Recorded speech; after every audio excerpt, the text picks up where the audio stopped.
Hello everyone and welcome to the F2 Creator Series, your intro into a weekend of racing here on the EA Sports Creator Series channel. And tonight we have a thriller in Spain to behold us, and we'll go through the coverage step by step. 2 races, qualifying. But first of all, I'm Gareth Allen. Alongside me tonight is the wonderful Adam Reed. How are you doing? Hi Gareth, it's wonderful to be back on the F2 Creator Series, and always emphatic, and there was no pun intended in that one, but an incredible series to be. We'll go into that in a moment, but yeah, it's going to be a really incredible series of racing. I think there's a lot of these guys have been out and about practicing. I know Adam Sanderson was on a stream very, very recently. He's been getting the laps in, some more than others, so it'll be a bit of a mixed field, and also the championship will be very much really interesting to look into, because there's so many drivers in there at this moment in time. Just looking on my screen there on my left hand side, it's still looking super competitive and still all up for grabs, especially in the early stages of this championship. Yeah, should we actually go over and take a look at the standing with Lolanoba? He's been sensational over the opening 3 rounds, actually double-double over the last 2 rounds. Do you think he could be on form again tonight in the F2? Absolutely, he does look super relaxed and super composed with that car. He knows exactly what he needs to do. He's managed to grab that steering wheel and absolutely gun it around these amazing racetracks. F1 Alex has been very much a contender in the past, and Adam Sanderson, I've noticed, has been making massive steps in the last couple of races, let alone the couple of seasons. I remember back in season 5 of the Creator Series that he was struggling to be in the midfield, and now he's up there fighting for wins, which he managed to get back in Monaco. Dirk Chocolate, of course, relegated from the Formula 1 field, but he'll be looking to fight back, and also got the playoffs to really look out for, especially when we get into the second half of the standing. But at the moment, I think the mindset for a lot of these drivers is to focus on the here and the now, and then they'll be able to go on and look into going into the playoffs, looking at again that promotion to Formula 1, and thinking about where they're going to be for the next time around. So I think a lot of these drivers in this top 10 you need to be looking out for as well. Yeah, hello to everyone in chat, by the way. Matt Zuvo saying Adam, the GOAT, the true Devon Butler. And yeah, he's been impressive, hasn't he? As you said, his pace improving, his form improving, and actually was in a right ding-dong battle around Canada for the race win there. He ended up second after a penalty applied to him, but very, very interesting how his pace has picked up, and it's certainly someone who could challenge for that first position if Lolanoba makes any slip-ups. But yeah, I think Dirk Chocolate as well. I think he's enjoying his relegation, his retirement to F2. He's enjoying the Friday night stream during the series. I think he may be live over on the Red Bull channel tonight. I know Emphatic's certainly racing with us. I think he's live over on the Ferrari Esports channel as well, so it's great to have those involved and streaming the Creator Series. And yeah, I mean, really, really interesting. I mean, you look a little bit further down, you have the likes of Hayden Gullis. He's not again here this week, so he's going to be losing some ground. Pondon has been very picking up some decent points in all of the weekends, actually. And, you know, 8th being his biggest haul in the first weekend at Monaco. But, you know, consistently there. And I just quite like that, you know, all the way down the field, you have people picking up a bit of consistency and just getting the fight in, aren't they, Adam? Yeah, definitely. A lot of these drivers are picking up points, and it will be absolutely crucial to see where they finish. Of course, you see that whole top 20 with almost double-digit points. Even Kryzik and Zach RC down there in 1920th. They could very easily get into the double-digit figures. That's how F2 kind of works out, really. It's so competitive with many opportunities for those points. Those 2 races really counting as well. So really, that's how what the beauty of F2 really stands out in that one, for sure. Yep, so we are moments away from this all starting. If you're watching our streamers, of course, you'll be seeing them go in practice session. I believe right now, behind the scenes, they go to a practice session, put their setups on, retire, and then we'll be heading into the sprint. The sprint, of course, in reverse championship order. Settings all apply properly. And I believe the reserves who haven't raced before, have indeed raced before go towards the back. So we are looking maybe Batic not being the benefit and being at the front there. But we do likes of B-Roy, Yes Games, maybe they'll be able to hook it up. I'm not quite sure who's racing or not racing. Having said that, I know Zach RC is racing, so I'm expecting a good starting position for him at least. I think, yeah, Zach is definitely one of those drivers that he'll always turn up and always try and bring the best to this group. I'm sure he's got a lot of energy behind him as well. But I think also the mistakes have been costing him. That's why you see him down there in 20. He's a great driver, but there's just a couple of mistakes just creeping in there, and then he gets very, very frustrated, and then unfortunately he'll of course not pick up the points. But sure, a lot of learning. I think he can definitely do something. It's just about trying to stick it on the track and just finding those circuits that he's comfortable with. I know there is a circuit that I don't think is on the F2 calendar that he's very comfortable with. I'll let you kind of guess that one out. It's really? A very local one. Okay. On the F2 calendar, he's not. There's a local one. Zandvoort. Is that on the calendar? No. I said it's not on the calendar. Oh, it's not on the calendar. Oh, Silverstone. Right? No. I have no idea. Yeah, and there's that's right. if you do go over to his YouTube channel, Zach RC, of course, he does do very well around Silverstone, which is always he does always do well around there. So maybe if you bring Silverstone back, we'll get a good old prime Zach RC racing around, and then we'll see how he can do out there. Yeah, of course, no Silverstone on the calendar because it is our break week. So that is you know, that puts pay to that one. I'm sure we'll have Silverstone in future races. It may even be. Well, I think we may have a. Oh no, sorry, we don't do Mr. F2. I'm so bad at this. I don't know if you can tell, Adam. I'm a professional. Inverted commas. But yeah, just a few more people to go through. Some other people racing tonight that you may have seen from the F1 series and of course from previous F2 series is F1 Scott. I think he's known as Full Traction Control Scott tonight, embracing his need for assists. He is. I did spot him last night, in fact, after a good other league race, which is I commentated over. I won't advertise that, by the way. FO5 is it? Is it FO5? I'll advertise it. What are they going to do? Ban me? I don't think they will. Give it a shout out. That's you, TK, work on that, don't you? And it's F1 Alex, a few other streamers there, right?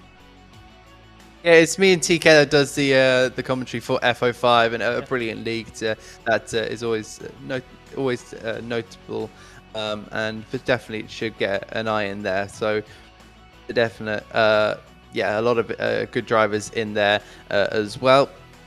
But for sure, Barcelona.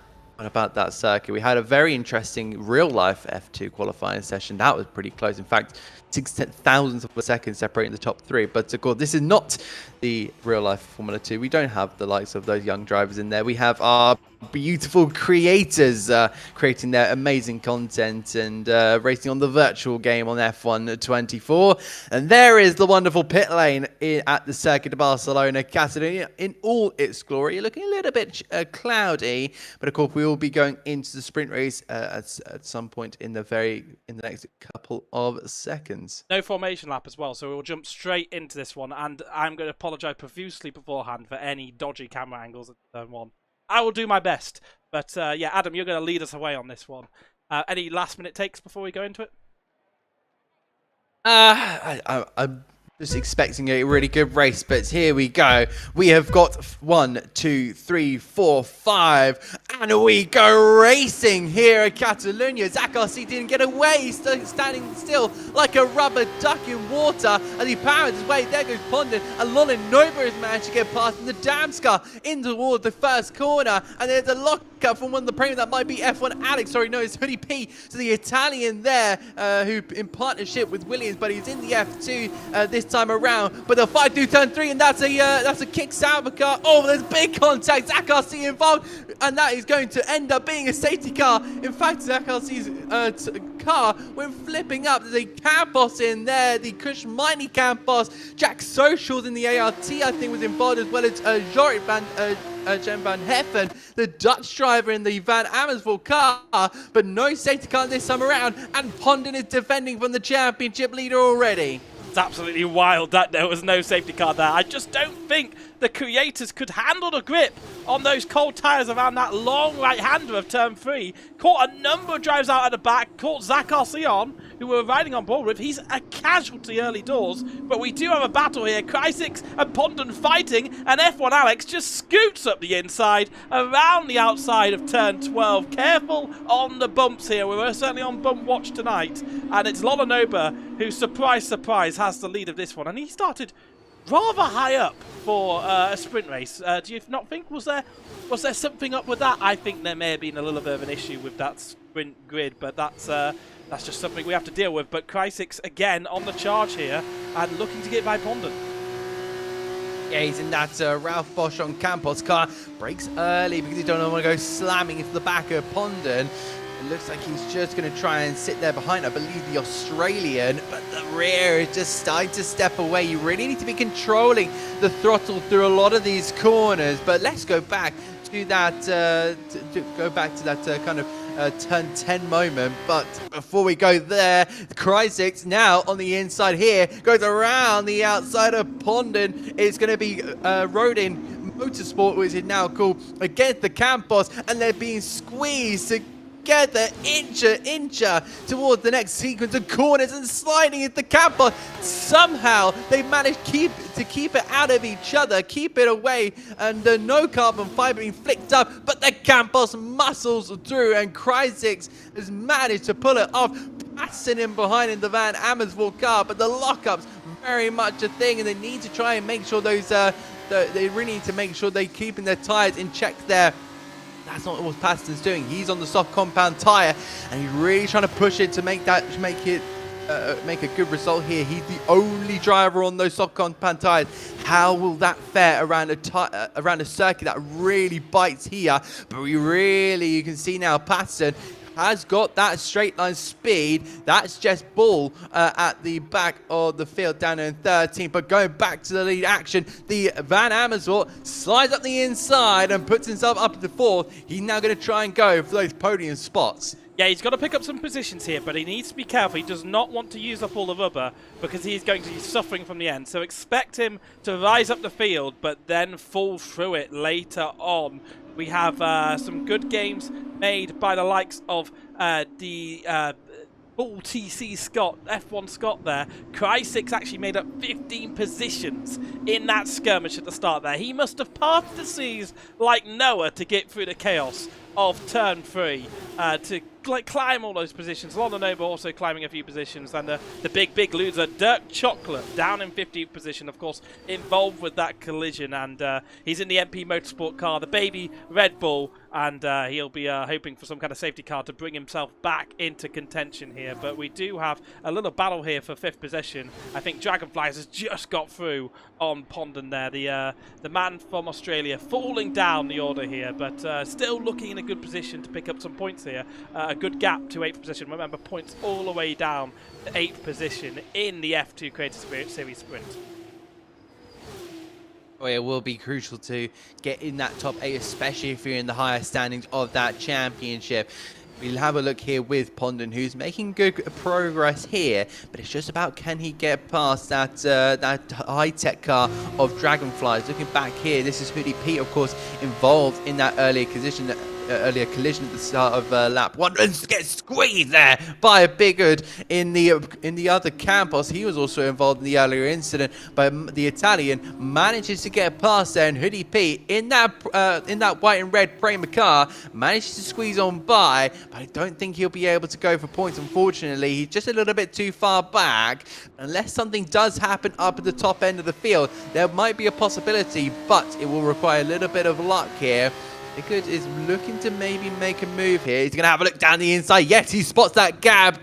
And he absolutely sent it on the Prema car. But they still go side by side. A little bit of carbon fiber maybe being flicked up by one of these two Mecha Chrome powered Formula 2 cars built by Dallara. And Big Hood manages to keep that actually squeeze past once again Hoodie P. So it's Campos from Prema once again here on lap 4 of this sprint race. and the action is really heating up in these early stages. Yeah, it's interesting that they're fighting so hard for these positions, though, because remember, points all the way down to 8th. They're a little bit adrift of those point-scoring positions, and his fighting is slowing them down to the likes of Adam Sanderson in 10th position, and Fratic, who's made gains in 9th, and Chesnoy Gaming holding that final 8th position, point-scoring position in that Trident. But yeah, Hoodie Pete is going to go on the charge again down the kilometre-long straight as they sweep out of turns 14, get DOS down the straight, and it's an easy pass into turn 1. A little bit too easy for my liking, but Be Good, we've seen it before.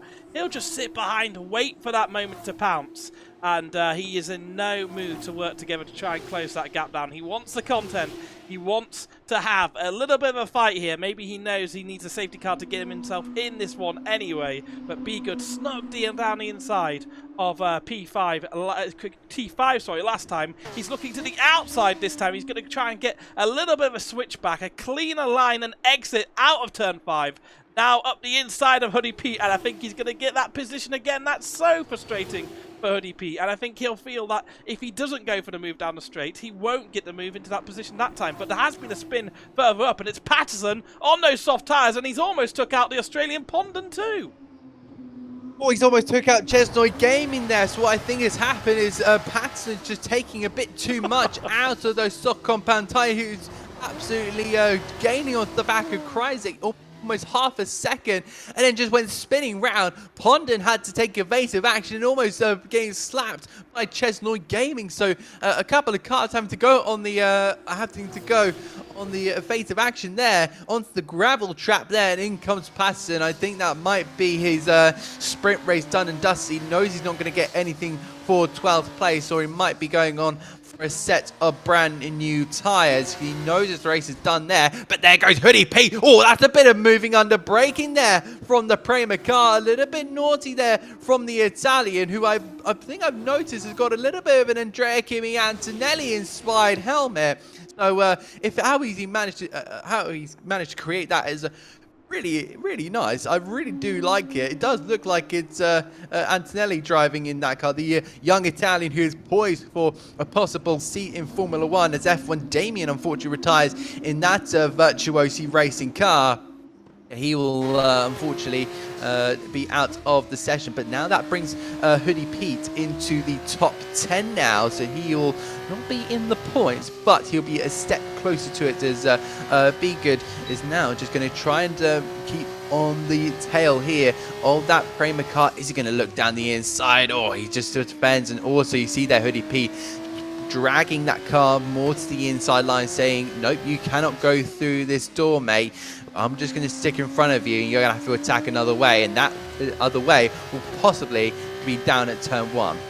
Yeah, I think they are 6 seconds away, best part of 6 seconds, let's say, away from point-scoring positions here. So they need something dramatic to happen, a few more Patterson moments for them to be scoring points here. But Be Good again, closing and closing, looking to retake that position from Hoodie Pete. Hoodie Pete just jinks to the right slightly, tries to slow him on the inside, and then locks up his brakes for good measure into turn 1. And now Hoodie Pete thinking about a move as they head around this long right-hander of Repsol, turn 3, sorry, heading towards Repsol. And has Hoodie Pete got anything in the tank here to take that position back here? No, I think he's going to have to wait for the straight, but they are closing down on Adam Sanderson, who does have problems. Look at that, Adam Sanderson, front wing issues for him. I wonder if he picked that up in the initial incident, or maybe as a result of a collision with Patterson there. I'm not quite sure, we didn't catch that, but look, he's slowly falling into the traps. Now Be Good has the DRS on the face of Devon Butler, and I wonder how long he'll want to get stuck behind the Trident of Adam Sanderson. He won't want to be stuck too much, just because he's got that Prema in behind, and of course he's been fighting with Hoodie Pete for the majority of this sprint race. And also Adam Sanderson will be creating a little bit of a roadblock here. Just how much will he be affected in Be Good? Through this last section, we have to really play around with the throttle. You can see there the Trident going a little bit wide there. Didn't go for the move in the last corner, but both of them do have front wing damage. I wonder if Hoodie Pete will get a double dose of slipstream here.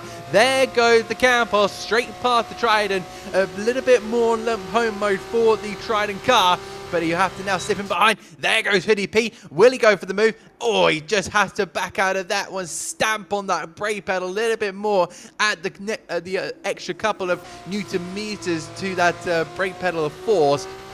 Now just have to set it up through turn number 3. He has got that inside line, but he's just not alongside the Trident, so not worth throwing that car up the inside there. But you can just see how squiggly Adam Sanderson is. It's like a rattlesnake snaking around the floor, and it's just sitting there just waiting to be overtaken. But of course Hoodie Pete does have to take his time there. You can see that full front wing compared to the other 2 cars ahead of him. So he does have to take his time, otherwise he'll be joining a list of cars now that have half a front wing. I think he needed to be more decisive there. Into turn 1, it was crucial that he followed Be Good through. And now look at the gap between Adam and Be Good. It's 1.2 seconds, and Hoodie Pete knows he's made a mistake and now spins it around for good measure. He is out of the fight with Be Good. There's going to be no chance of him getting into the points here.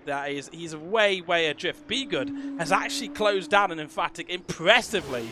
So I was saying, there's no chance these guys are going to get points. There's every chance Be Good gets points here. And if he has enough of an overspeed by the end of this straight, he may even go for it here on lap 9 into the inside of turn 1 on Emphatic. Emphatic does not have the pace of Be Good, but he fights back. Look at that on the inside. Now around the outside in the MP Motorsport, Emphatic is going to have to battle hard to maintain that position. Off the track he goes. He's using every bit of tarmac to try and maintain that position. But look, Be Good's got it, and now Be Good has the knowledge. He's battled with Hoodie Pete through these corners, so he knows he'll be wise to a lunge up the inside of turn 5, and he'll even cover off the inside of turn 6 and turn 7. But look at that, who's that up ahead? Is that Pondon with a little bit of an issue, a little bit of a moment? Yes, Be Good could be picking up the 2 points here very easily. Pondon on the defense now, and he looks like a man who's going to be under pressure down to turn 10.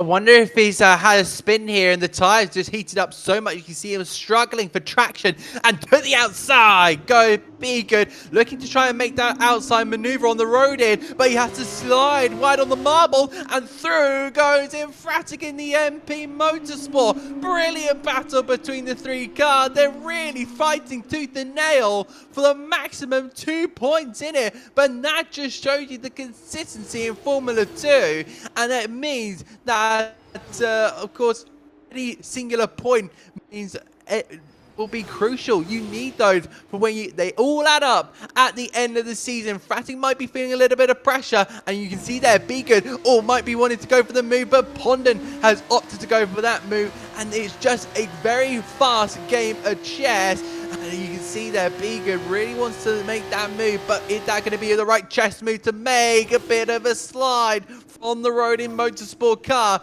and they head their way through turn 4, fighting that around the outside? And does he have that grip to find in the tire, the hard compound tires? Yes, he does. Switches being made all the time here, and it's really starting to heat up. But we on lap 10, of course, of this race. We've only got a couple of laps left. What can be done here in order to change up this race? Get the max amount of points you possibly can.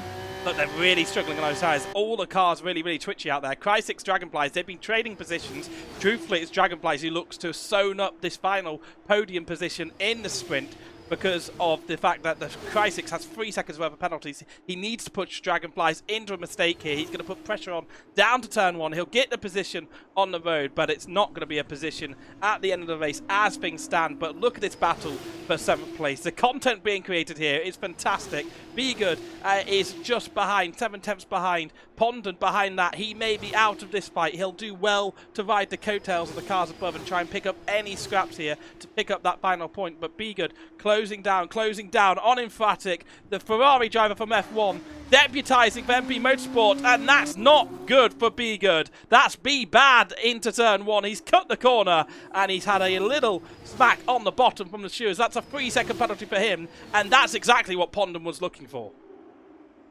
Really was. It was a little bit naughty that from Be Good. He just needs to just calm down that little bit. I know it's very, very easy saying this in the box, bearing in mind the adrenaline that are going through these sim races. They're really starting to pick it up now. This is F1 Alex. That gap has been zigging and zagging up and down between him and Lodinoba. He's gone from 1.4 to 1.2. I think I also saw it 1.0 at one stage, so almost within that DRS range. And just wanted to keep an eye on this battle because look how close they are. And it does look like Alex has got a lot more in the straight lines here. That's where he's gaining a lot of the time. And I wonder if he's been saving his tyres at some point for that end of race push, because it's these last 2 laps they need to pull out the best laps he possibly can and just be those extra tenths faster and our Italian stallion in that damned racing car. And will be very much looking to maybe make something happen at this on this latter stage, but he just can't seem to grab at final 2-3 tenths to put him within a second for DRS. Gareth, this is going right to the end, but it's all down to F1 Alex's pace. Yeah, they've got 3 DRS zones left, including this one, so realistically 2. F1 Alex needs to find a scintillating final sector to close down that 2 tenths. As you say, down the straights, he's gaining time, but it's through these tricky, fiddly bits that he's really suffering. 1.1 seconds is the gap. He's got 2 corners to make up the time. He's actually pushed a little bit too hard and lost out another tenth there. The last big overtaking opportunity is down into turn 1 here, and F1 Alex will just get in to the DRS zone at the end of the straight, but he'll lose it all again through the middle part of the sector. Lodinoba pushing really hard, fastest lap of the race. With 2 laps to go, he's been saving his tyres, hasn't he? Certainly, if that is the case. But Lodinoba is on the precipice of picking up his 3rd sprint win in a row, and very much on course for the triple-double here in Spain. He really, really is looking at that 5th win in a row, and it will be very, very historic. I've never heard of anyone in Formula 2 ever going 5 in a row. It's very difficult to go 3 in a row, but 5 in a row is just something else, and it's really just showing the prowess of our Italian driver. There may have been a little bit of words maybe with his positioning on the grid, but you cannot fault him. He could have very easily taken his foot off the gas. He very easily could have made a mistake, but no, he has remained composed all throughout the 13 laps, and he will get the ability to do it once again here. Still 9 tenths to F1 Alex, but he just won't have that run speed all the way down. He's only got 2 corners to negotiate here. The Dams driver has been absolutely on form, and that trajectory of form, it's only going to go up around the final corner. Lodinoba takes the checker flag, and a 5th win in the F2 Creator Series. F1 Alex will take P2 as Dragonflies in that high-tech car with the Red Bull cape take home 3rd place ahead of Crazy.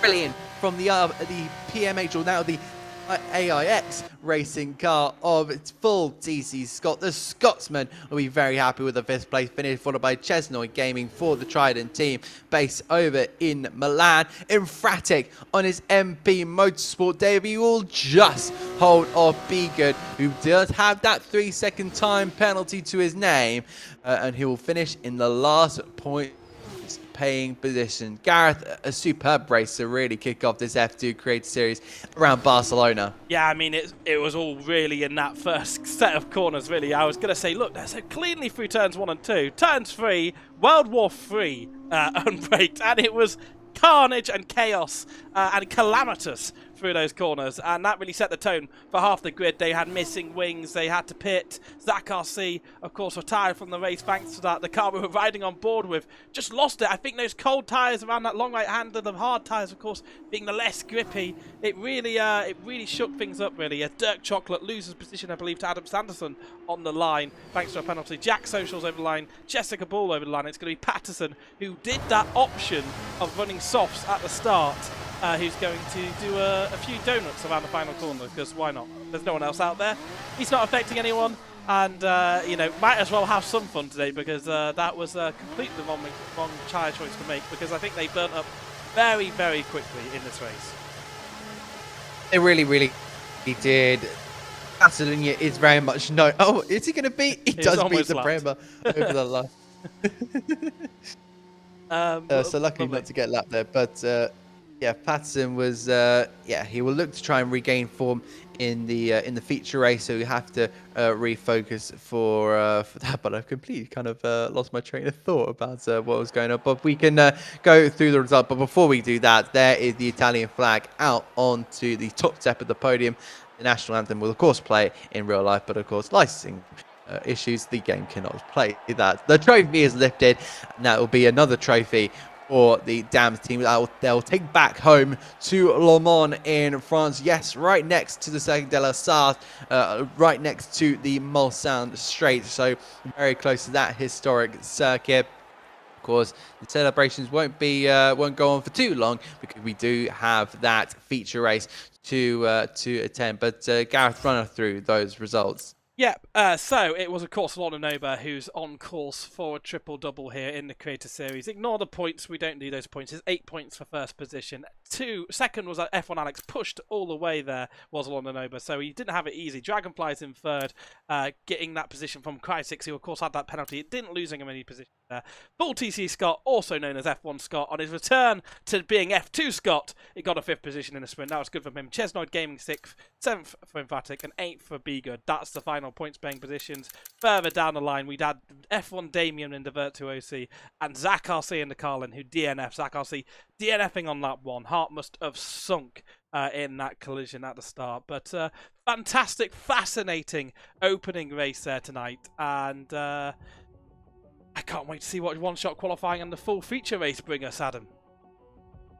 Absolutely, that one-shot qualifying is always going to be super interesting. It's just all about having that setup and just having that pace to do one flying lap, and it's all about can you get the maximum out of that lap. I think there'll be a load of corners on this circuit that will define a really good spot, or if you're stuck right in the midfield and in the chaos that is the midfield pack. We all know how chaotic that can get, especially in Formula 2 lobbies. But you got the likes of turn 3 and turn 4. You got to really play with the throttle, a couple of the braking points. How much curb do you want to use in turn 8? So the run up towards that fast turn 9 section before you use the DRS.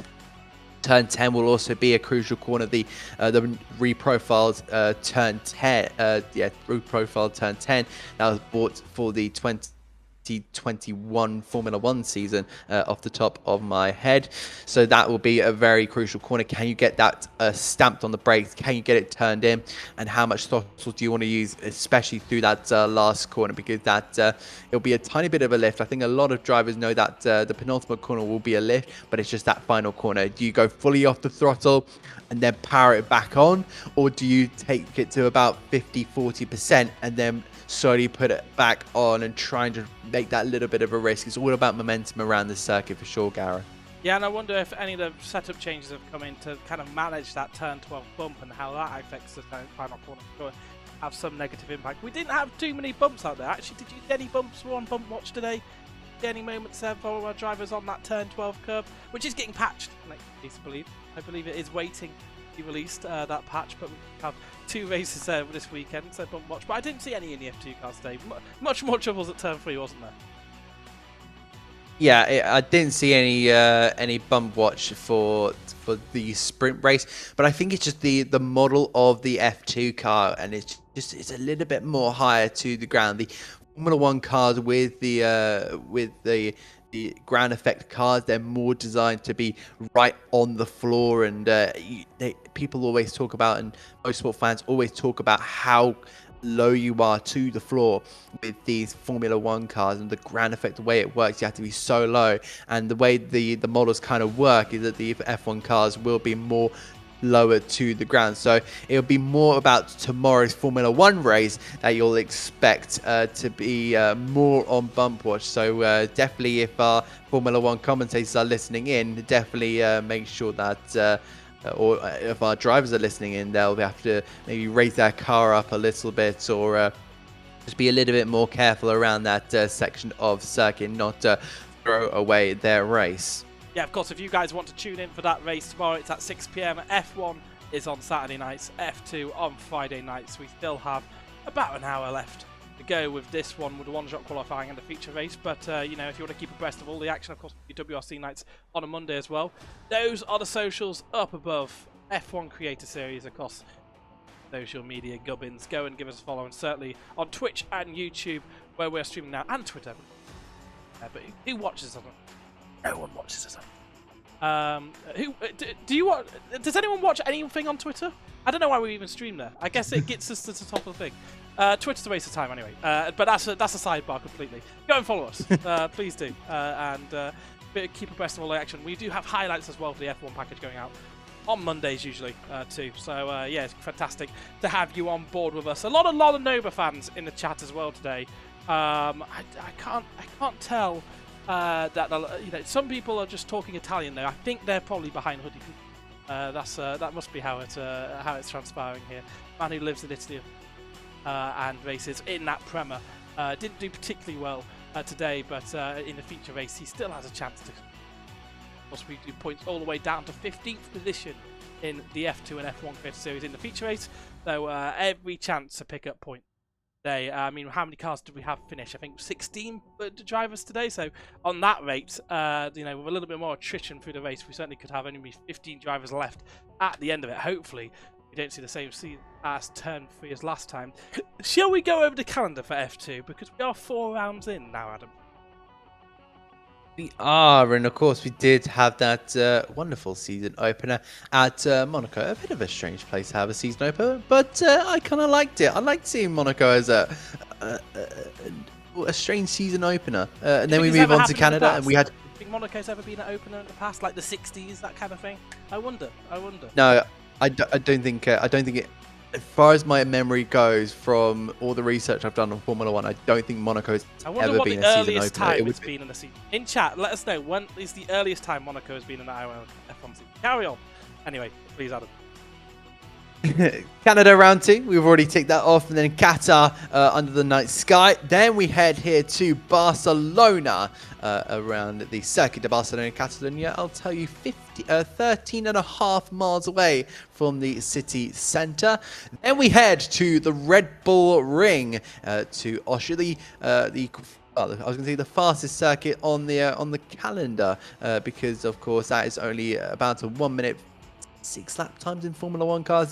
These guys will probably be doing 1 minute 12. Then we have a break for the brilliance of British Grand Prix, but of course we'll not be racing in that one. Then we get the fan votes. We will be able to get your votes in, and you can decide which race our Formula 2 drivers will be racing at. Then we go into Hungary, then Belgium, 2 brilliant races, especially that Spa-Francorchamps. Then we head down under Pondon's home Grand Prix of round 9 in Australia, followed by the wonderful, the beautiful, the fabulous Las Vegas street circuit. We're heading over to Abu Dhabi, then the Sea of Orange to the Netherlands for round 12, and rounding it off with the Temple of Speed and Monza, very much known for the Formula Regional European Championship finale. And of course, how will it fare as our Formula 2 cars head to that prestigious event in Monza? That's going to be on the 30th of August, so really be prepared for that one, because that is going to be some splendid racing over there. I love that. I love the detail. Frecker finishes in Monza, F2 finishing in Monza. That's fantastic. I'm sure you have no notes on that as well. That's all just from your mind, isn't it, Adam? Yeah, I'll also let you know that FIA Formula 3 have also hosted the finale at Look at that. He just knows. Monza as well. Encyclopedic, Adam. You're encyclopedic. But yeah, I mean, out of those final 4 rounds, I would say Las Vegas, rubbish. I don't like Las Vegas. I don't care about it. Abu Dhabi, also rubbish. But Netherlands, I've never commentated around the Netherlands. I've never done it. I don't know why. It's just some strange work of fate that I've never done it. I know all the corner names: Harry Leindijk, Scotty Flack, Hugenholtz. I know all the corner names. I just never done it. So you know, one day I'll be able to commentate that one. Maybe for the F2 later on this season. We'll see. But we do have cars readying up in the background. They'll go into a practice, and then we'll have one-shot qualifying, which we can bring you. And we've lost Adam. Goodbye, Adam. He's where are you, Adam? You've turned into some kind of Morpheus white blob. Is that okay? What? I'm here. You are here. Yes, you are here. We can hear you, but we can't see you.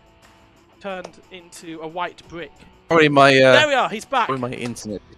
The white brick is gone. My internet issues. Yeah, that's I don't have the best internet. I'll be honest. Oh, come on, watch it up. Watch it up. Watch your speed up. Yeah.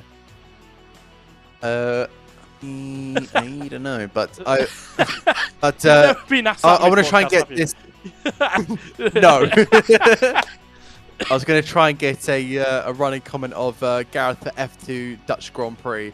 So everyone comment Gareth for F2 Dutch GP in the comments, and let's see how many people will want that. I'll try and make it a hashtag or something. Hashtag I'll put on my Instagram. It's not anything to do with anything narcotic. Yeah, I mean, we are moments away. There's a lot of rain in the practice session. I have no idea if that's going to convert into rain in one-shot qualifying in race. We'll just have to see. But wet weather conditions around here, we don't normally see it at the Spanish Grand Prix. We're going to have to look all the way back to the likes of 1996 when Schumacher got his first ever win for the Scuderia, when I think it was the last time it actually rained. I said that fact. If Alfie's watching, he'll absolutely love that I've said that fact, because he thinks it's my one fact about F1. It's right. Okay, here's the thing with Spain. Yeah, we've had a great F2 race. Okay, fantastic F2 race, and you get some good races in the online virtual world. But the racing in the real life is pretty rubbish. Are we all, do you know how Barcelona, Catalonia were leaving it? We're going to Madrid. I'm not sad. I think, okay, we've had some shock wins. Max Verstappen's first win, iconic, right? Maldonado winning. Alonso, I think Alonso in 2013 winning that Grand Prix. I think that's the only interesting Spanish Grand Prix I've ever watched. The other one's quite boring. So I'm not bothered about the Spanish Grand Prix going. What are your thoughts, Adam? I'd say it's a good circuit to test. It's a good circuit for maybe a qualifying. I think also 2017 was a decent race. Lewis, I remember Lewis was very much out of breath after passing Sebastian Vettel to win that race. Also, I think Lewis once again coming from behind to beat Max in 2021. That was always a superb battle. There's some races that are quite high on the list, but there's some that are kind of bog standards. It's always just been either decent or not great. It's been that kind of middle range, but I'm not sure how I feel about Madrid. But maybe when we start to get more into the the actual proper, this is what the side is going to look like, this is the atmosphere is going to be like, then I'll see how I feel. But the one-shot qualifying will be very much featured in a couple of moments' time. And it will be like I said, that throttle inputs. How will the drivers go about this qualifying lap? My goodness, are we in for a very, very interesting qualifying session? Gareth, would you like to take us away? Yeah, I'll take us away. We'll find someone to follow. That's the thing with one-shot qualifying. It turns into a bit of a mess. As they head down the straights, let's go on board with Begood. This is one of the worst angles you can have to start off a qualifying lap. But look at this, Begood in 6th position here. And it's actually Chesnoid Gaming who looks to have quite a lot of straight line speed that put him into 1st position. But Adam Sanderson fighting back for the lead of this one. And let's go with Adam Sanderson for this lap, shall we, Adam? Come on, Adam. Yeah, of course. So oh, Adam. Oh. Carry on, Adam. Oh, he's had a moment. He's had a big moment. We'll go on to TC Scott. We'll go on to TC Scott. Full TC Scott, because of course he's got that full traction. So here we go through turn 5, trying to use all of the X2 there. Seems nice and simple through the first couple of sections. He's been nice and neat through there. What about this? He doesn't take a lot of the sausage curb. He knows to avoid that. What about turn 9? It has to do a little bit of a lift off, maybe down 1 gear, as using as much exit as possible. Open that drag reduction system down towards turn number 10. Brakes just after the 100-meter board and gets his slow that right down to about 80 miles an hour. Then accelerates up towards this up to the highest point section. and it will start to fall down the hill toward the fast right-hander here of 14 and in towards 15. To the right-hander, a little bit of bottoming out there, but across the timing line, and it looks like it's going to be Lolinoba to cross the line, but look at that. That was pretty close there.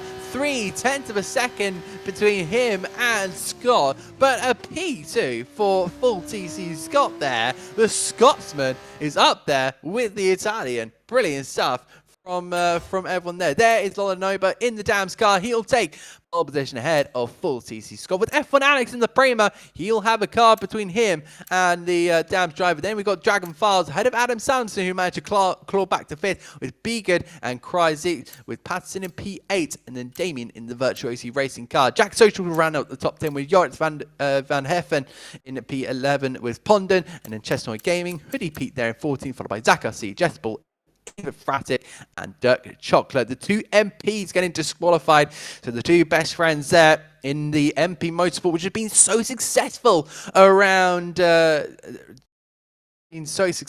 Barcelona, taking a double win with their cars. Wow, that is a big change to the big changes to the weather there. But as I was saying, yeah, they've had a win back in, I believe it was 2021 with Felipe Dragovic and Nobuharu Matsushita in the sprint and the in the feature racer, and also that was not from me. Credit to Chris McCarthy, because he mentioned that in the F2 qualifying stream earlier today. Your own.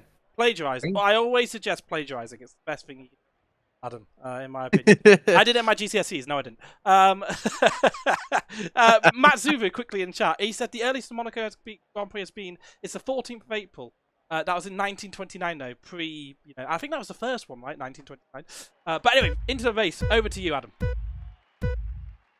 Touches in, build the revs, watch for the lights, and we go racing here at a soaking Catalonia. Lolinoba gets a decent start there. F1 Alex managed to climb up to 2nd place. We got a yellow in sector 1, but luckily it's not anybody sideways. But down toward the first corner here, Lolinoba has got a clear space. There's carbon fiber being flicked up there. There's a Campos looking all the way around the outside. I think that might be Kryzik there up into P5, but they slide their way up the hill. They're almost sideways. I think that's Adam Sanderson going off the circuit there, just trying to keep it on, trying to grip on and grab any piece of tarmac he can. That might be Patterson there. No, it's Jorrit van Heffen in the Van Amersfoort car. So Dutch driver with the Dutch team, unfortunately cannot handle the rain on that opening lap, and F1 Alex has climbed himself up to 2nd, and I think Lolinoba will just be looking to maybe try and eke out an advantage here in the early stages, but this is very much one to really just attack step by step, baby steps for now,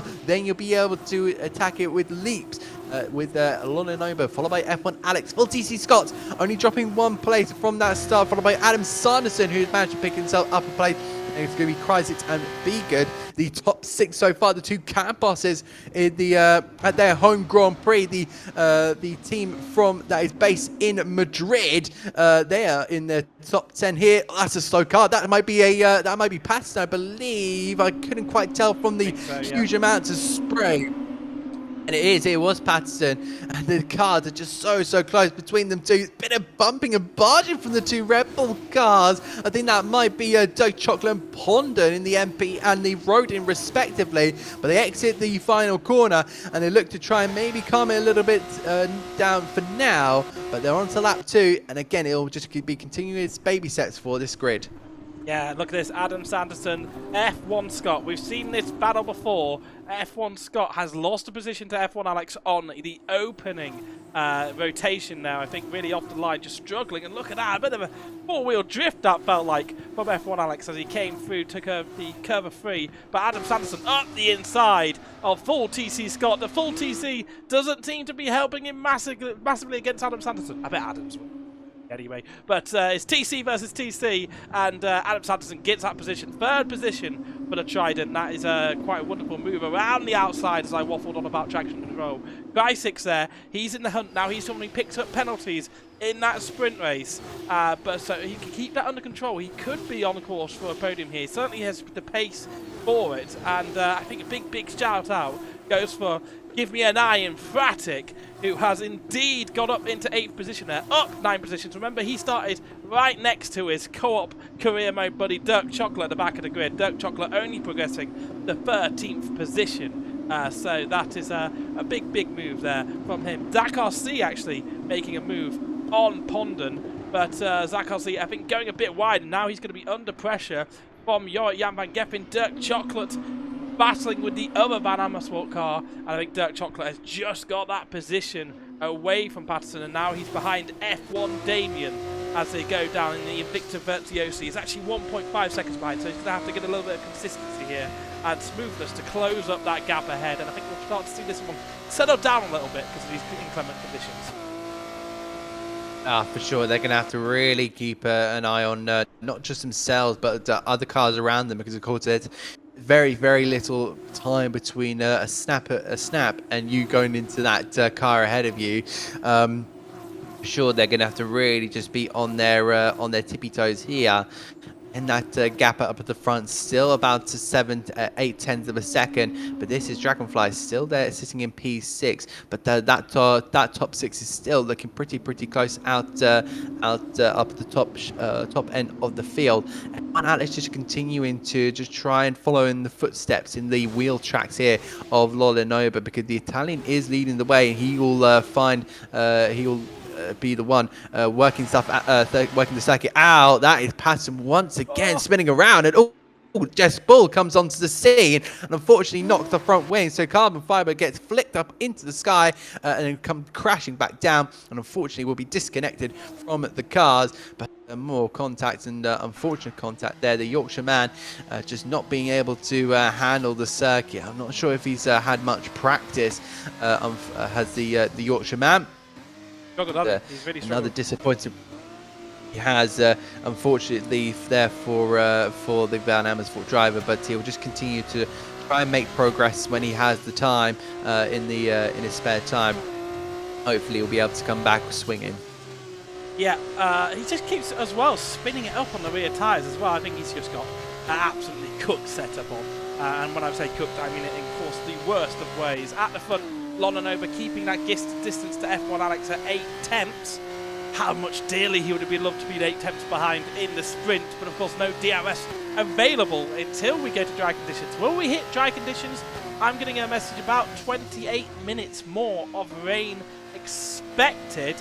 We're lapping at about 1:39, so I think we could get maybe a dry conditions, but would it be worth it to come off these tyres? I think we will see pit stops, of course, because these tyres will be completely dead by the end. They really do suffer with tyre wears. We see F1 Damien, I think, go for a move on Chesnoy Gaming in the Invicta Virtuosi car, and he is up to 9th position. Remember, points all the way down to 15th position. Let's get a graphic up to show us what the point system is in the feature races in the Creator Series F2 and F1. Oh, brilliant! That is a graphic there. Thank you, Gareth, for that one. So there you can see they just scroll through. You'll be able to see if your favorite, wherever your favorite driver, you'll be able to see what their current points will be. But all you need to know is if they make a move, they're going to get more points than they were a lap ago. Lolinova still now extending that advantage to F1 Alex. So I don't know if Alex quite has the pace to be able to get behind and into the rear wing, underneath the rear wing of the Dams car. Sanderson doing a bit of a better job than he did last time around. He did manage to climb himself back up into 5th place by the end of that sprint race, but he's currently looking at a 3rd place finish for now. But he's going to be feeling a lot of pressure with Scott, Kryzik, and Dragonflies in behind. In fact, Dragonflies have managed to come through in the high-tech car. The team based up in Silverstone, so very close to the home of the British Grand Prix. So they'll be looking to see if they can maybe make something happen here. Dragonfly should continue to hassle and hound here with the PHM AIX car in front. really sliding away. It's almost like it's Formula Drift rather than Formula 2 out here with those wet conditions and with very little grip on the circuit, and the water being flicked up by the wet tide that are actually flicking up 75 litres of water. Yeah, Dirk Chocolate's made a move on Chess9 Gaming. Chess9 Gaming continues his voyage below to the lesser point scoring positions. And I think maybe a mistake from him because he lost a lot of time there straight away. Jack Socials is going to be man next up behind in that Alpine liveried ART car, right behind Chess9 Gaming. And I think I wonder if they'll be able to go for a move here within the next sector and a half. The Chess9 Gaming just looks a little bit squirrely. He did score, of course, a point back in the sprint race, but he will need to hope the dry weather comes sooner than I'm predicting here to be able to get anything big from this, or hope a few safety cars come and save his day. We are looking at this 3 tenths is the gap. He's going to be under big pressure now. He does have a little bit of the distant tow from the car ahead, the MP Motorsport of Dirk Chocolate with the Red Bull livery, of course, and now into turn 1. It's not where he's losing the time down the straights, but it is in the braking zones. And look at that, Jack Social's just so much more confident now. It almost caught him out through there, and he had to kind of back off it a little bit. But I think Jack Socials is going to be able to get through. Again, a little bit of a slide from the FIFA career mode. It's not FIFA, is it? It's EA Sports FC24 career mode, man. He does a lot of that Cambridge United realistic career mode at the moment. Chess9 Gaming is running, and Jack Socials is all over the back of him.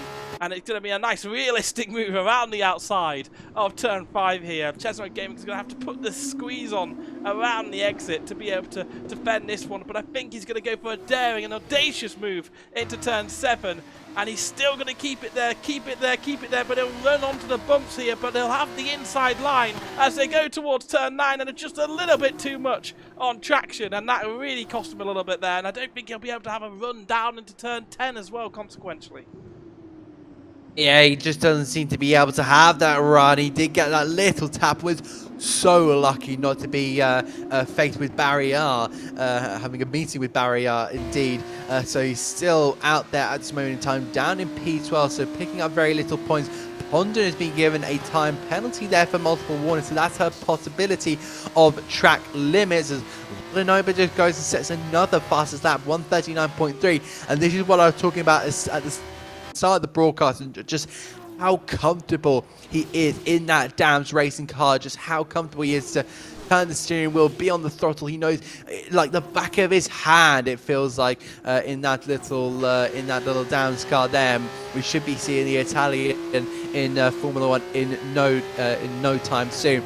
This is potentially the penultimate season of this current generation of Formula 2 cars. Of course, it'll be around about December time where we'll get those brand new Formula 2 cars, of course, with the very strange rear wings which you saw right at the start of the year, and we had a bit of a mixed reaction from those, but yeah, those cars will be being brought to the F1 24 game around about winter time, so we'll be able to enjoy those and the brand new aerodynamics of those cars. But this battle continues to ebb and flow of Adam Sanderson, Full TC Scott and Kreisig, with the Trident still leading out in front, and Sanderson has really managed to maintain the pressure. He's really just soaked it up like a sponge. He's pretty much, I'm surprised he's not completely full of pressure and water at the scenario he's in at this moment in time. Yeah, eventually something's got to give surely though, because there is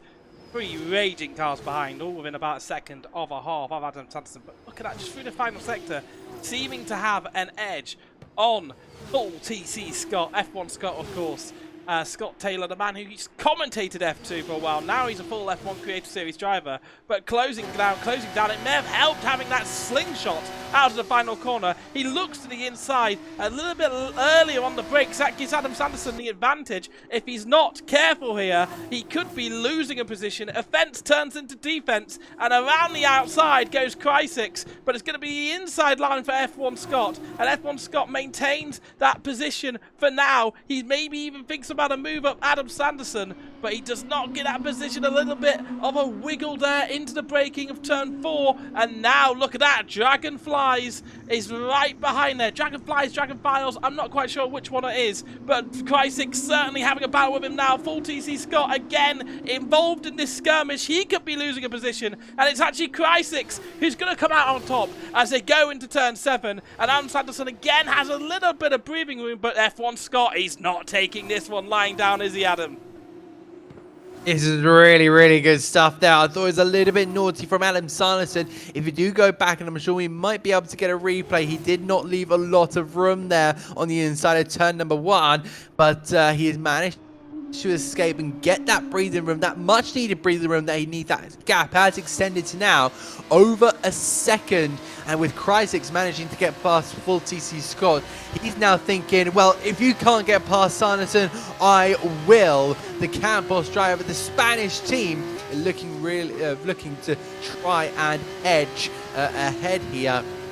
Lolinoba there taking another fastest lap, and I just don't think F1 Alex can do anything. He just can't seem to respond. There's someone who can respond here. It's full TC Scott here. F1 Scott looks around the outside, almost dummies the Campos car, but just slides around, swiggles around like a worm, but he just can't seem to make the move on the Campos. He's managed to find a gap here as now the Campos looks to try and...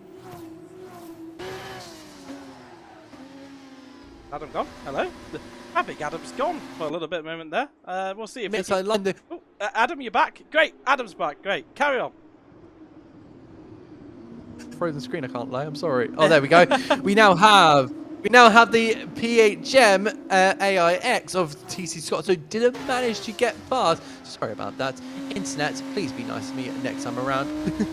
But Scott is still pushing his way here. I'm just having a look at Weather Watch. I just wonder if it's starting to maybe relax a little bit. It's starting to go to that intense phase, but of course with Formula 2 we do not have the luxury of the intermediate tyres, unfortunately. That's going to be not ideal. Ponden's not in an ideal position there. The Road and Motorsport car has spun around, and a safety car that could be very, very interesting there, and it's going to be Lolinoba with first dibs here, and he will come into the pit. F1 Alex has got to respond here. I think that's the kind of way it's going to go here. I think F1 Alex has responded indeed, and is now what is the question is, what tires are you going to go on? Because they'll be on the radio frantically saying, what tires did I go on, what are the tires I should go on? And it is the soft compound tyre. Wow. The dry tyres are on here. Gareth, this could get very, very spicy. A very, very interesting mix. Who else goes for Lolinoba onto the hard tyres? We have 9 laps left. Dragonflies, he's gone to the soft tyres. We're going to have a mixture of slick tyres here, hards and softs. F1 Alex is going to hope to be able to pile on the pressure and hope this safety car stays out for a few laps just to be able to give him the edge to go to the end here. But yeah, it's come out really at a very good time, you could say. There's still a bit of spray out there, so they're going to have to be careful. But maybe I'd like the safety car to come out maybe just after. I'm not quite sure what's caused that safety car, but sometimes when you want a strategic mess, you want it to come out just after people start making their first pit stops. But it kind of took the decision away from them, and it became the only valid decision. Now, very interesting that it's still dry out there. There are a few people who have opted to remain on the wet tyres, Jack Socials being one of them, and some of the cars that actually haven't pitted yet, so they haven't had the decision yet. Condon there onto a pair of softs, Dirk Chocolate onto a pair of the hard tyres, F1 Damien onto a older set of hards. Actually been out there on hards for a little while because he didn't pit, so he's been putting on the times there on those hard tyres. So are we going to be able to pick up time that he did on those hards? He's down in 15th position, and he said a 1:40.067 his best lap. I think that was on those hard tyres, but look, it's just showing there's so little grip, and these are going to cool down, of course, in this safety car period. So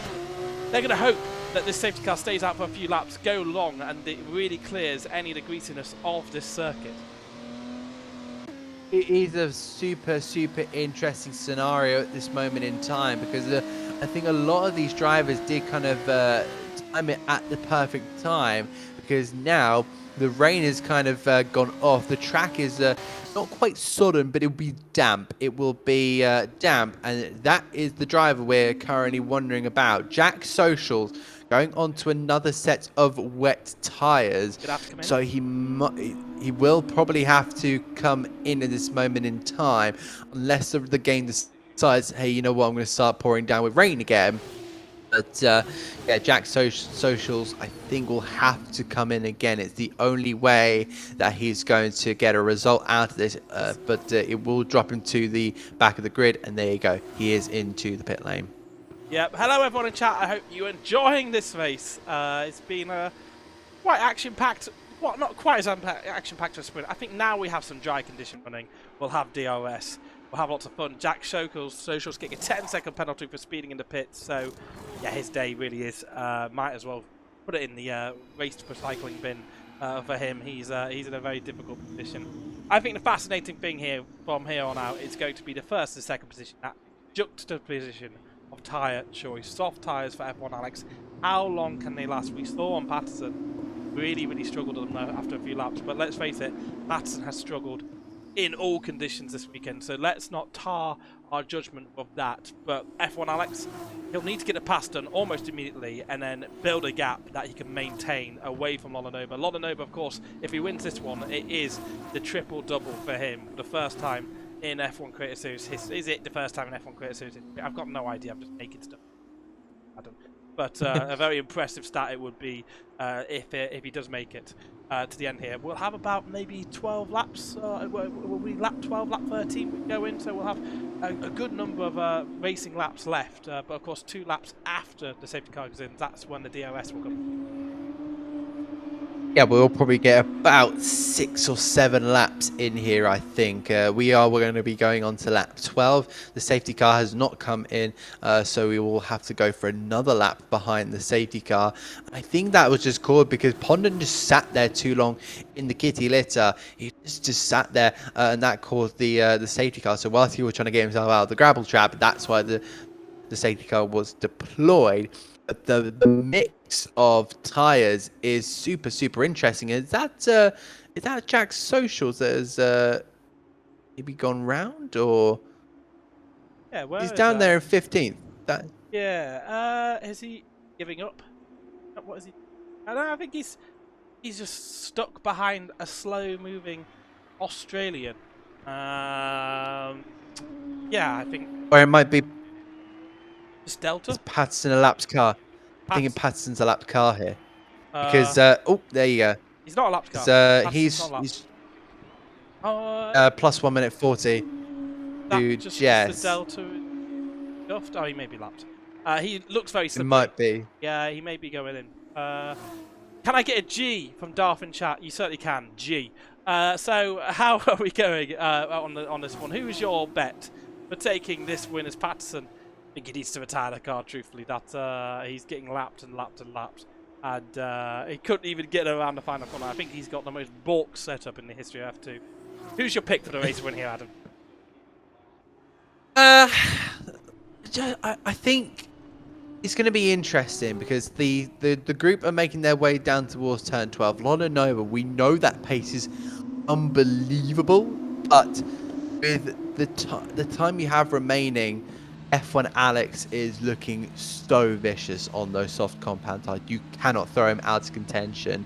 But it's all about can they survive, and it's all about how is it going to play out. If Alex makes a mistake, which I doubt he will, it will be super interesting to see how this works out. But I think Nolanova will just pip him just because of that unbelievable pace and the setup that he has in that damn car. Are you ready to go racing, Gareth? We certainly are. A lot of drivers haven't actually managed to catch up here, and he's going very late, isn't he, Lolanova here? He's trying to back up the pack there. You can see they're all scrabbling away there. Look at that, the number 9 high-tech there. I believe that's going to be Dragonfly trying to look for a gap here. We go racing, we go green. They look to be 3 wide down in towards turn 1. A drag race there has got to be pushed there by Dragonfly. They're almost going 3-1 into turn 1. The other camp boss there, a beacon. There's contact, and the the MP Motorsport and the high-tech come to blows there. That is going to be Dragonfly then frantically trying to throw himself up the grid, sliding away. It's almost like they've got no grip on these tyres. There goes Adam Sanderson, the purple and red and white, check inspired. Oh, contact between the two. The Trident, in fact, unfortunately there, but Alex is just sliding away and he just can't seem to get any grip there. Virtual safety car. That is going to be a slowing down, and I wonder why that is. There was a lot of mistakes out there. There was a lot of wing damage, etc., bumping into each other. Again, we saw it in the sprint, didn't we? People, they just couldn't get the temperatures in at the start. We saw cars pirouetting off into the distance like Team Rocket around turn 3. And again, Adam Sanderson making a move on F1 Alex under those conditions. Now, it's only a virtual safety car. We haven't had a full safety car. But we do have a spin from Jorrit Jan van Geffen. No, it's emphatic. Give me an I, give me an L for emphatic. He's in 10th position and he is going to fall down away from it. And I think we're going to go racing again here. The VSC is gone. He has, and there goes Sanderson. He's managed to get past Olanoba under that VSC, so managing to get past get past the Dams car that's looks so competitive, and the Trident, who is struggling at the in the sprint race, has managed to get through here. But Olanoba will have that slipstream there as he looks to maybe make a move. Is he going to go to the right? Is he going to go to the left? Is he going to make a dummy move? He is just having a look at it, goes to the left-hand side, and Adam Sanderson will be forced to defend here. Parks that car on the apex, bit of contact there. Wing might be going flying there, or be a little bit loosened at the least there, but Scott is also trying to make something happen. Alex has the opportunity to get past Olanoba. This is not what I expected there from the Downs car. He's having to go defensive now on the Prema, but moves back to the racing line. But further back, there's more maneuvers being made. I think that's Jorrit van Geffen in there, the Dutch driver, making his way up to P6. It is, and again, Olanoba having to cover off F1 Alex. The grid just continued to try and find the grip wherever that may be. I don't know. They have a bit more of an idea because they are driving these cars, but even they don't seem to know. Yeah, I think Zach RC's just had a moment through that fabled turn 3. Just all of them really struggling for grip. Adam Sanderson, one of those cars who just seems so confident out there. He's got the temperature into those tyres. They're bodied up. And now can he create that 1 second plus gap? He needs F1 Alex to use those soft tyres to put pressure on Olanoba. Olanoba needs to be looking forwards, not backwards, for the long-term longevity of this one. Now, letting F1 Alex through wouldn't have been the end of the world because he has those harder tyres, so he'll go longer into the race. But we only have 5 laps left, and Adam Sanderson is on comparable tyres.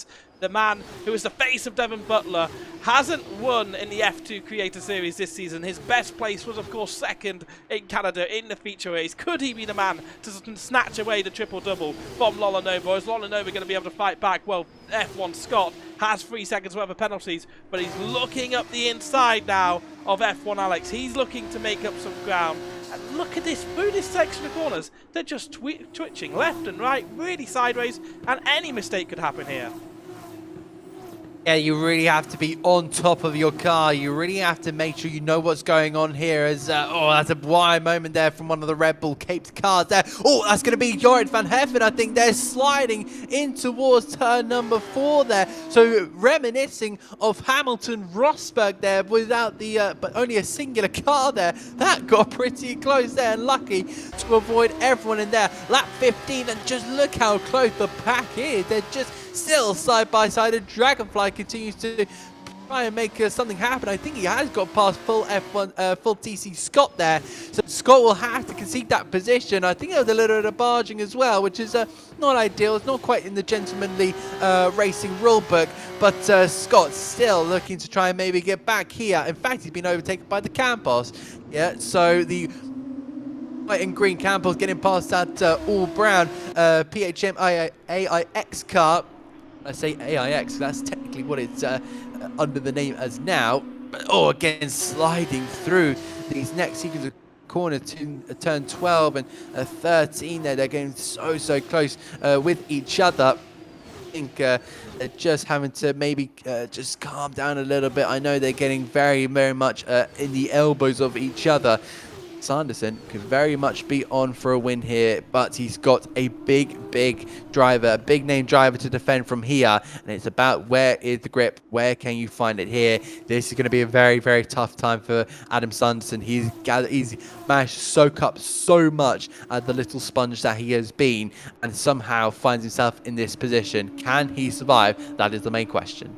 You can just see how much more confidence he has through that first sector, because he is just gaining so much time on Lolonova. Getting Lolonova, big moment out of turn 4 Repsol, and it is like an uphill bobsleigh run there, really just slippery for some of our drivers. I think our drivers who aren't running any kind of traction control are just going to be struggling.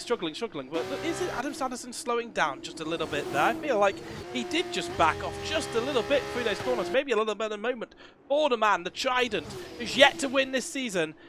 Lolonova's right behind. He's won. He's tasted victory over the last 2 rounds, and he tasted victory in the sprint race. He's going to put some pressure on Adam Sanderson here, isn't he? He's going to find the best of those tyres, find the best of these low grip conditions, and he's going to try and make a move. DRS will surely be open as they head to turn 1. Will this be an overtake for the lead of the race? Upper second sector there for Lolonova, so that's going to enable the confidence there in the Dams car. Riding aboard now with the dark blue and cyan car of the Dams. Is Lolonova, 134.1, gaining here on Sanderson. Going to go to the right-hand side, but Sanderson put that Trident in the middle of the road, so he knows exactly where to put that car. Smart defending there from Adam Sanderson, and he just can't go can't go too far off course, because otherwise that'll enable Lolonova to maybe find an up and under somewhere, as DRS does get enabled, so it took a while, but they find it. Oh, there's contact between the two. Lolonova goes into the back of the Trident. Sanderson must have felt that for sure, because he saw the rear go around. I wonder how Lolonova must be feeling, especially in that early stage. He's setting a purple first sector, thinking, I'm so much faster than you, but where can I make that move? And unfortunately, just outbroke himself and just found himself into the rear of Adam Sanderson. Lucky to get away with that as well, but the front wing will be damaged as well. And he'll really be, and that just shows that Lolonova is human. He's not robot whatsoever. He's not AI. He is a human being. He does make mistakes, and you have to really throw him in certain positions in order for him to be making the mistake. You can't just let him be out front the entire time. You have to put him in certain positions of pressure, and he will eventually crack one way or another.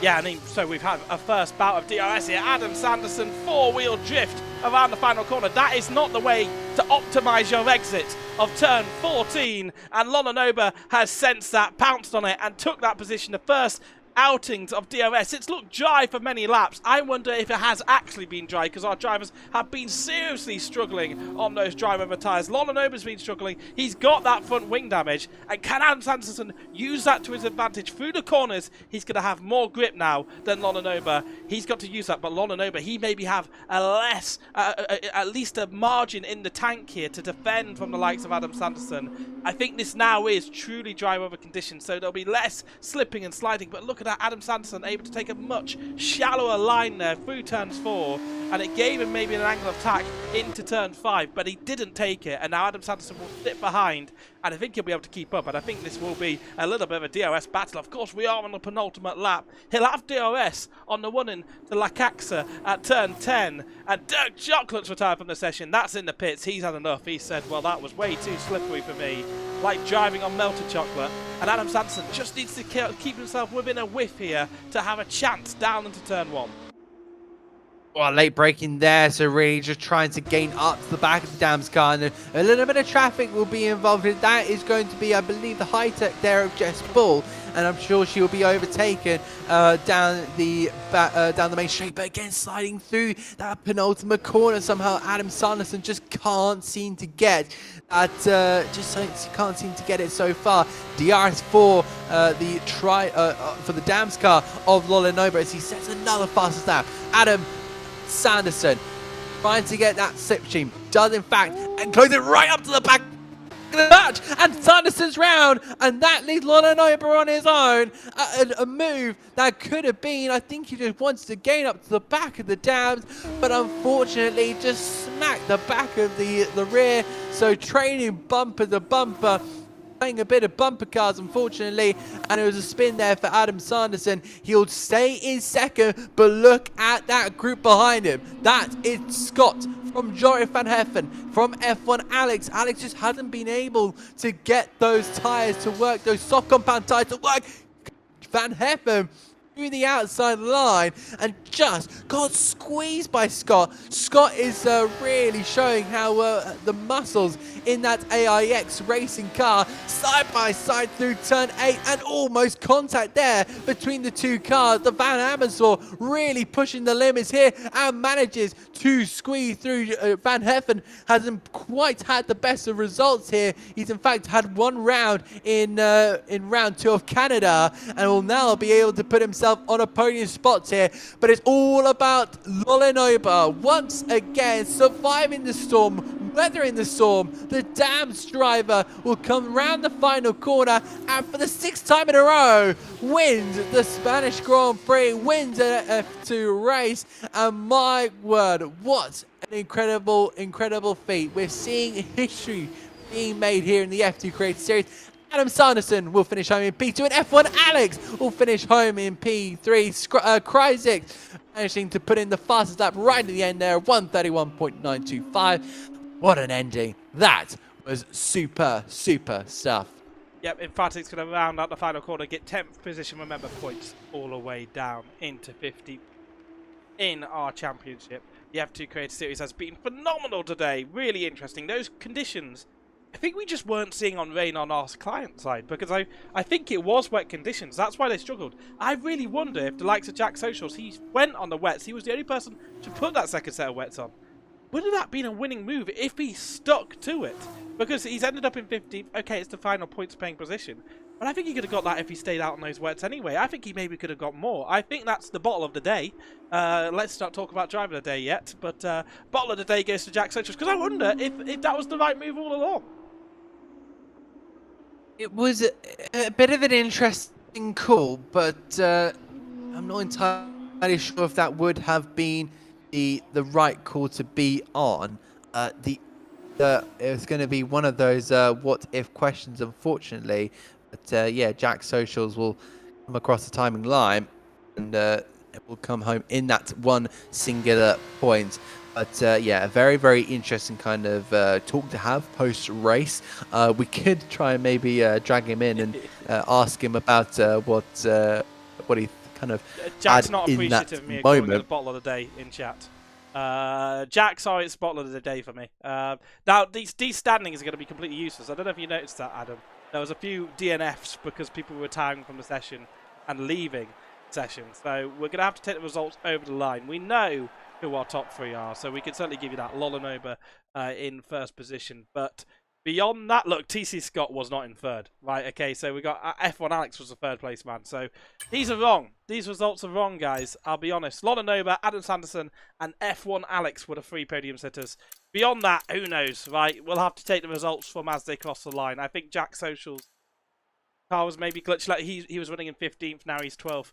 It's all a big mess, isn't it? It's all a lovely big F2 coloured mess.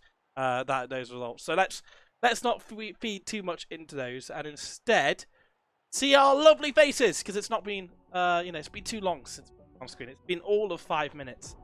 Our lovely faces were on screen, and I think Lonanoba has just been sensational. But I don't want him to be driver of the day every single week. So Adam, I want you to pick a driver of the day who isn't Lonanoba. I love you, Lonanoba, but you can't be driver of the day every single week, because otherwise we could have got one graphic for the whole season. Who's the driver of the day, Adam? For me, it's the other Adam, Mr. Sanderson. Really good fight back in that sprint race. I think he's been super impressive, and especially just taking a chance in that feature race, being right up there until that latter stage kind of moment on that last lap. He was for sure up there and clear of driver of the day. That little mistake did maybe cost him a bit, but still worth of that kind of tag for the Spanish Grand Prix. I think that was a really, really good drive from him. Yeah, thank you very much for a Dirk Chocolate. Give me a D. I'll stop that one day. Maybe at the end of the stream will be the last time I do that. Should we get F1 Alex in, our third place man in the feature for an interview? Absolutely. Let's get him in. Let's get him in. Here he is, F1 Alex. Third place, your third podium of the season. How did it feel out there for you? Interesting conditions. Very interesting. I think, I'm not sure if it was maybe a visual glitch, because on our screen it was super dry. Yes. It was really dry. That's why everyone went to the soft and hard tyre. And I thought everyone come out on the hards, and I was on the soft, and I thought I've won the race. I thought we've only got 8 laps to go after the safety car comes in, or 7. So I thought, yeah, I'm going to win the race. And then as soon as we come out the pits, I noticed that Lolly just completely lost his back end. And it's not like him, because I was saying in the sprint, he doesn't make mistakes. And I was like, oh, that was weird. And then it happened to me, turn 1, I nearly binned it. So yeah, I think we was actually driving on a wet track in dry tyres. So not the nicest conditions, but we made the most of it. We got a podium. Adam? I think I just want to first of all congratulate you. I think that was a really, really awesome performance. And just going back to kind of race 1, what was that like trying to chase down Lolly? Just first of all, talk about that sprint race. Super frustrating, because you probably noticed it yourself. He was just sat at 1.3 seconds, and I couldn't quite get to him. He's fast, you know. And like I just alluded to, he doesn't make mistakes. And I do. So yeah, you know what? At the end of the day, we had very, very similar pace. I just couldn't quite get in DRS, but it was super fun. It was super fun battle to try and get into DRS and have a battle with him. But I just ran out of laps. You think there's maybe a circuit advantage? So maybe a circuit you are very much quicker at, that you've noticed on the calendar. You can maybe chase down the Italian Stallion. Yeah, well, I said in my last interview last week, I said they're my 2 rubbish tracks done. The first 3 tracks, sorry, were my terrible tracks. So Austrian next week, I'm going to be strong there.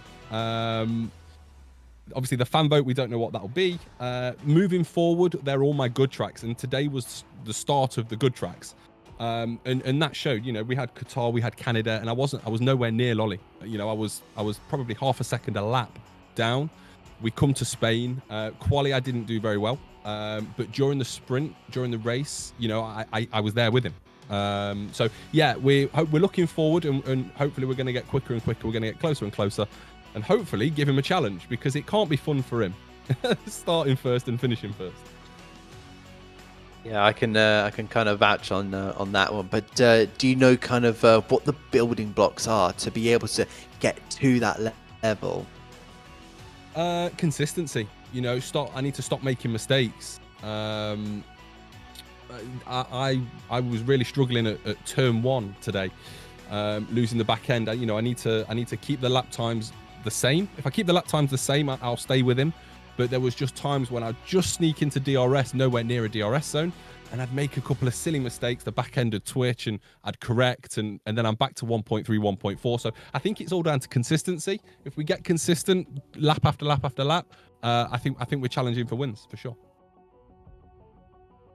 You're brilliant. And just going into that feature race, what was that like, just trying to explore the circuit after that virtual safety car? Because for us, it just looked like an ice rink out there.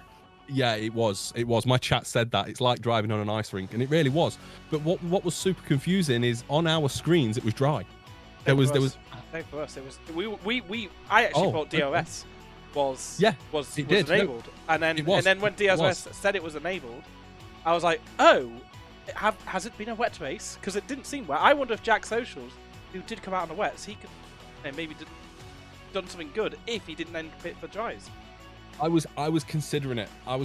First lap of the safety car, I was talking and I said, do I box for wets? But then I'm conceding position, and you know, Lolly and Adam are super quick.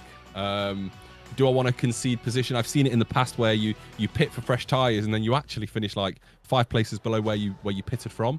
So I just thought, you know, stay on what the guys ahead of me on. and hope it does dry out for us. Because if it does, I was on the softs and they weren't wearing at all. It was really weird. You know, after I think it was 4 laps on the softs, I think I was on about 10%.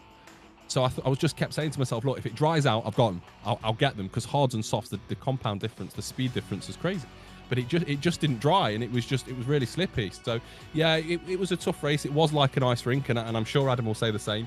But it was fun. It was nice to come round a corner, lose the car, and have to catch it again. You know, it got some nice content for sure. Well, so we'll have to move on to the next interview, F1 Alex, but fascinating as always. Thank you very much. And I feel that first win isn't too far away. If you're good around the Red Bull Ring, maybe it's next week. We'll have to tune in and find out, of course. But yeah, well done on another podium today. Thanks, guys. Take care.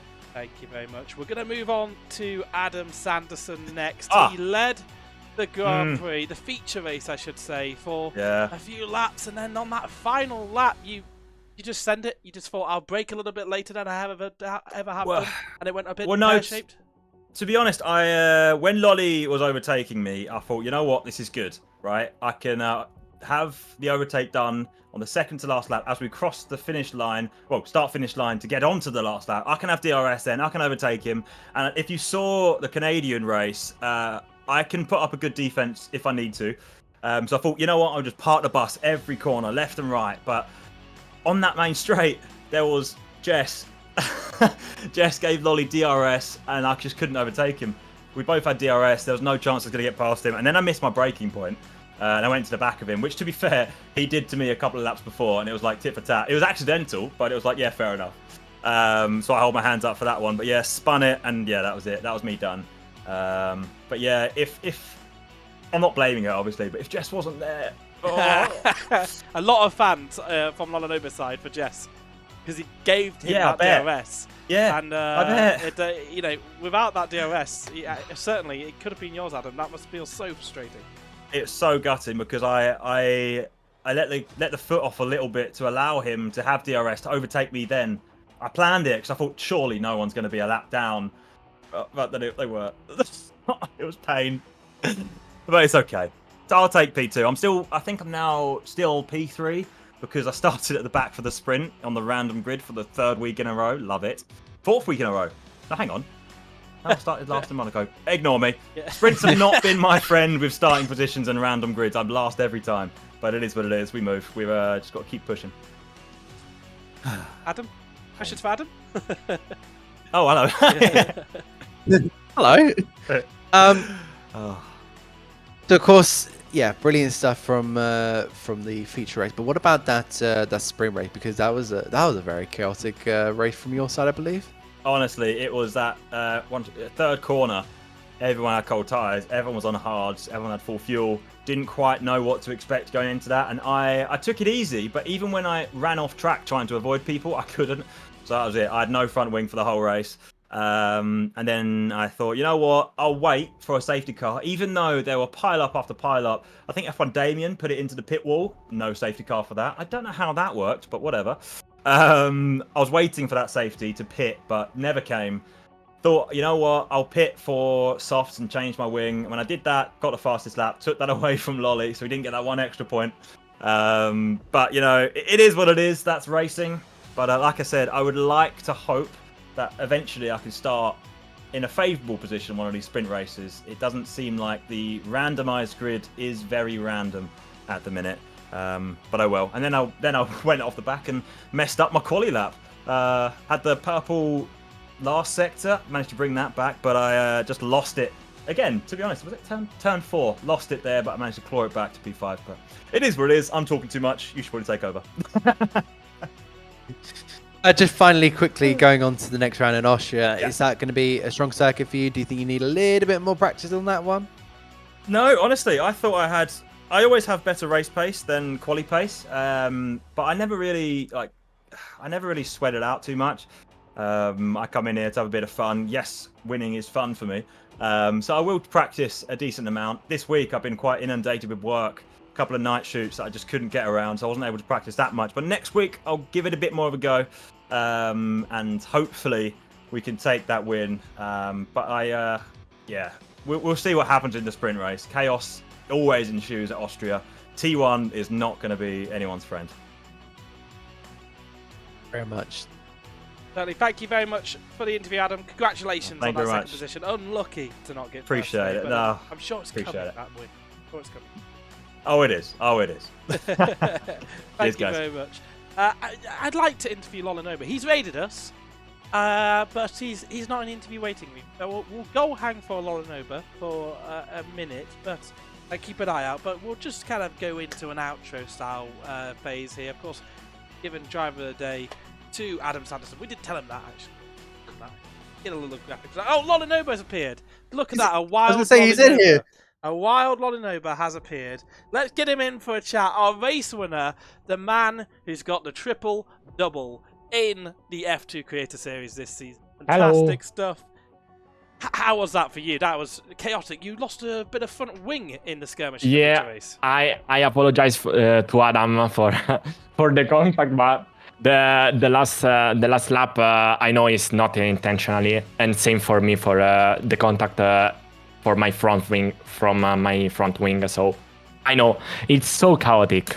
After the safety car was so chaotic, I think the game believe we are on a wet track, but I stay with hard, so it's so difficult to break. And it was a really good fight with Adam. Really good fight. We enjoyed the com box. I tell you what, I was very confused because it said on my telemetry that rain was ending in 18 minutes when you were all dry tires. And I think it was wet, but it was that kind of invisible rain they only have in Spain. Exactly. In the last lap, I was like, thank you, Jessica, all the time. Thank you, Jessica, for the DRS. You think that saved your bacon? Yeah, absolutely. He was so fast. I think it's not intentionally because he gained like 3/10 on the straight, so the wet track destroyed the brake on the turn 1. Adam, any questions for our race winner? Just first of all, congratulations. Thank you, mate. A brilliant race. Thank you. Unbelievably fast. This is the first time I've commentated over you, and just the speed you have is unbelievable. But I just want to talk about that the less eventful sprint race and just see how it was from your perspective. Because of course we had that turn 3 accident on lap 1, and then it just seemed a bit quite straightforward for you. Just I was like second, but I watched behind and I see like smoke. So I don't know what's happened. I was a little bit scary, but I tried to push, but I need to save the rear, really the rear and the left tire. It was so scary to destroy, to blow up. So I manage all the time. Where I see Alex, I think, go second in the sprint.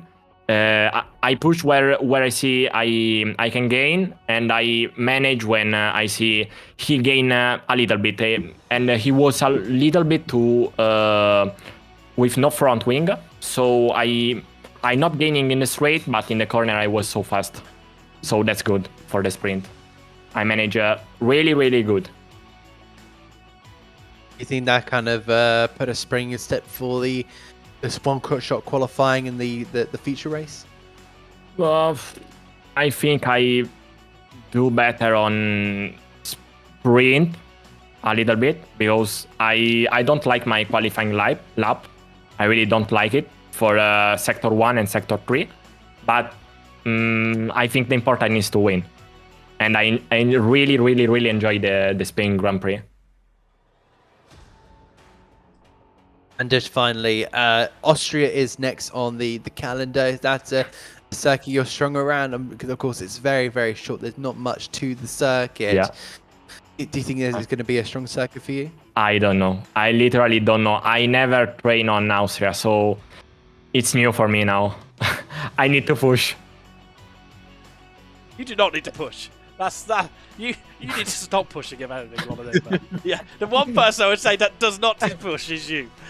Someone. I forbade drive the day for faster. you today. I forbade it because you're just going to get them all otherwise. I want to take DRS on Austria.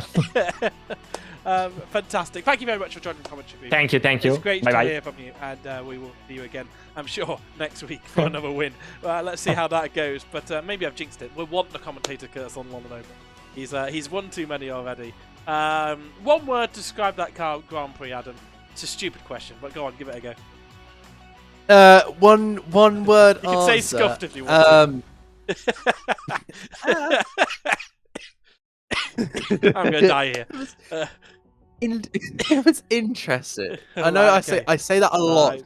but if I were to maybe expand that, it would be a tale of two halves. Because of course we had chaos at the first lap, the sprint, and then it started to go into it's a bit of chaos, and then but it was more kind of controlled chaos. And then we had of course the rain and that last lap, which was just total, almost implosion chaos. Yeah, absolutely. It was an interesting couple of races. I've piled on the pressure to Jack Socials. I probably unduly piled it on, but he was that wild card for one lap only before he decided, well, it does look dry. In fairness, it looks dry, right? It looked dry. It was dry. But I just wonder if he could have maintained that position. The DOS came away maybe 2 laps to go. Thank you very much for the raid as well, Hoodie Pete.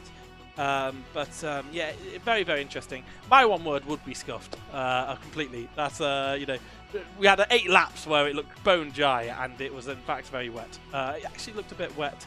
It looked dry earlier than that safety car actually, but I was thinking, well, my telemetry said raining, so maybe I'm just seeing something different. But yeah, it was a bit scuffed. Adam, socials-wise, where can we find you when you're not here at the Creator Soon? Where can you find me? I will be on Instagram at Adam_Reed commentary. That is where I post all of my commentary clips and my commentary announcements. I do some real life commentary, so I am with MSVR, so you may see me around maybe a Brands Hatch, or I was at Donington Park a couple of weeks ago, so you might be able to see me there in the future. But for sure, if you do want to maybe come to an event that I'm commentating at, the Instagram is where to be. I'm also on TikTok, just doing any form of content from the likes of Formula 1 and any other form of motorsport. I love all forms of motorsport, if that's single seaters or endurance or whatever you want on your dinner plate of motorsports. I'll be there on at motorsportsadam44.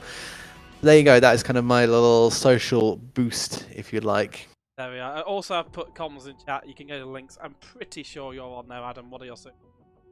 I'm also on there, Gareth Allen TV, on all of the social. You can follow me. Mainly, it's Twitter I follow. I like the degeneracy of Twitter most. I like how it's a rubbish platform that Elon Musk has ruined the most. That's why I stay there until the dying death when it's renamed Zed. Yes, that's the end of the stream. And actually, a final big shout out to F05, because that was just last night. And we poached you and TK from there, didn't we, anyway? So we spoke about it a little bit earlier. That's the league. I think F1 Alex TV, who came, of course, in second position. Sorry, third position. I'm forgetting the result. Which is good, because I've got to put them in the spreadsheet. So yeah, go and have a watch of that too. A lot of our creators are there too. Fantastic. It's been a wonderful day, Adam. Do you want to wrap this one up for us?